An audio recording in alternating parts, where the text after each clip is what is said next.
Morning. Happy 12th day of Christmas. I know it's morning time. It's like 9 a.m. maybe, something like that. But I don't know. I figure I made it this far through 2020. It's the 12th day of Christmas. I can have myself a flippin' beer if I want. This is 1758. Apparently also the name of the brewery. I had a little trouble finding out a whole lot about this. And it is a Belgian India Pale Ale. It's kind of a weird style. It came about at the end of World War II. Belgium was pretty wrecked, as a lot of places were. And so they couldn't get, for instance, they need all the candy sugar, which is actually a type of beet sugar that they use in most traditional styles.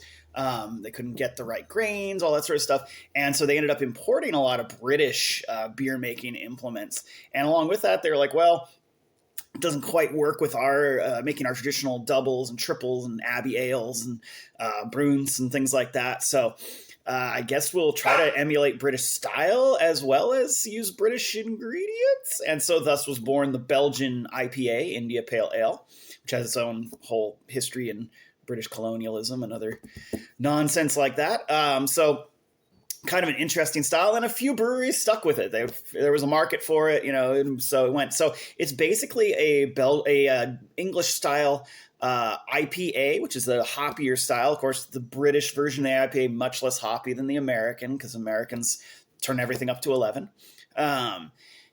And then it's just made with like a native characterful Belgian yeast strain. So you get a little bit of the hoppiness, usually a nice malt backbone, and then you get some of the weird esters and phenols and things that are a byproduct of using Belgian yeasts, which are often like territorial and evolved in that particular area. So little bit of haze, got kind of a nice little bit darker yellow color, going from beyond straw into, I don't know, whatever yellow that is. It's 9 a.m. Nice thick pillowy head. When you drink, I like to always try to drink from the same side of the glass. I know that seems like a little compulsive, but that way with especially these bubbles, if there's a nice protein structure to them, you get that nice like lace where you see each sip you took. It's actually called Belgian lace because the Belgian beers have that more kind of fluffy head that has a lot of protein and stuff in it from a lot of the different things that they put into their beer, including, of course, the yeasts really make up the Belgian styles mostly. Ooh, lovely. Little bit of a hoppy pine tang, but mostly like nice malt and a little bit of just Belgian yeasty funkiness. Oh, it's a delight to smell.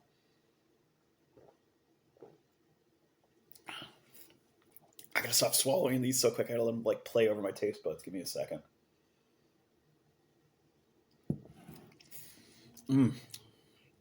Yeah, wow, that's very good. That's actually one of the better of this style that I've had.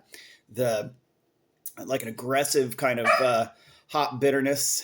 My puppy Hera is very upset. She wants to go back and eat cat poop. It's like that's what that is. Merry Christmas to everybody. Anyway, kind of an aggressive hoppiness on the front end, and then it goes into that more like Belgian kind of like sweet with the other kind of fruity and almost peppery flavors that are created by the yeasts. Very smooth, not super bubbly, even though it's got that nice thick head.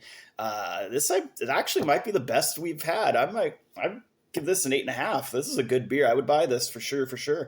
8.5 out of 10. Yeah.